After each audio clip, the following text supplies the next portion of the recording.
டே 79க்கான 2வது promo release பண்ணியிருக்காங்க. இது என்னமோ எனக்கு செட் ஆகிற மாதிரி தெரியலையே. ஒவ்வொரு ஃபேமிலியாக வந்தால் தானே நமக்கு ஒரு இன்ட்ரெஸ்டிங்காக இருக்கும். 4 ஃபேமிலியை உள்ளே ஒன்றா விட்டுட்டு இது வந்து விருந்தாடி வீட்டுக்கு வந்த மாதிரி ஒரு ஃபீலிங். யாருமே உண்மையெல்லாம் சொல்ல மாட்டாங்க, மூடி மறைச்சிருவாங்க. 4 ஃபேமிலி ஒன்றா இருக்குங்க. I'm disappointing. மொத்தமாக ஒவ்வொரு ஃபேமிலியாக கொண்டு வந்தீங்கன்னா இந்த ஃபேமிலி என்ன சொல்கிறாங்கண்ணா அவங்களும், அவங்க என்ன சொல்கிறாங்கன்னு இவங்களும் ஒரு களை கட்டி இருக்கும்.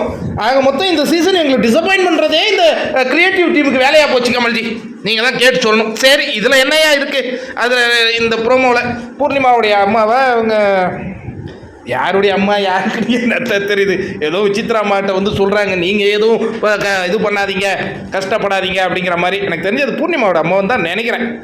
உடனே அந்த நேரத்தில் அர்ச்சனா அங்கே வராங்க. வந்தவுடனே வாடி செல்லும் அப்படின்னு கட்டி பிடிச்சிக்கிறாங்க. உடனே அந்த இடத்துல காட்டுறானுங்க பாருங்கள் பூர்ணிமாவினுடைய ஒரு முக ரியாக்ஷனை. ஐயோயோயோ, அந்த பொண்ணு எப்போதும் பொறாம பிடிச்ச பொண்ணு தான், என்ன நம்ம அம்மா போய் அர்ஜுனா கட்டி பிடிக்குது அப்படிங்கிற மாதிரி பார்த்துட்டு இருக்காங்க. அங்கே ஹாலில் ஒரு விஷயம் நடக்குது. அது யாருன்னு பார்த்தீங்கன்னா விக்ரமோடைய அப்பா சொல்கிறாரு, என்ன இந்த பையன் எதுக்குமே பேச மாட்டேங்கிறான், வாய்ஸ் அவுட்டே கொடுக்க மாட்டேங்கிறான், ஒருவேளை அவனை வெளில வர சொல்லிட்டு நான் உள்ளே போயிடலாமோ நினச்சேன் தம்பி, அந்த மாதிரி இருப்பான்னு நான் நினச்சே பார்க்கலையே அப்படின்ட்டு. இங்கே மணி பச்சையா மாட்டிட்ட மணி யாருடைய அம்மாவோ வந்திருக்காங்க.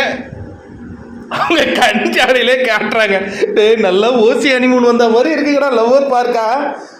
பச்சையாக மாட்டினார் மணி. மணி நல்ல மனுஷன்தான், ஆனால் என்ன ரவீனா நல்ல பொண்ணு தான். பட் வெவ்வேறு சீசனில் வந்திருந்தால் நல்லா இருந்திருக்கும். ஒரே சீசனில் வந்து பச்சையாக மாட்டிக்கிட்டாங்க. பட் அவங்க வந்து தவறாக எதுவும் பண்ணுறதில்ல, ஃபேவரட்டிசம் பண்ணிப்பாங்க, அவ்வளோதானே தவிர்த்து வேறு ஒன்றும் இல்லை.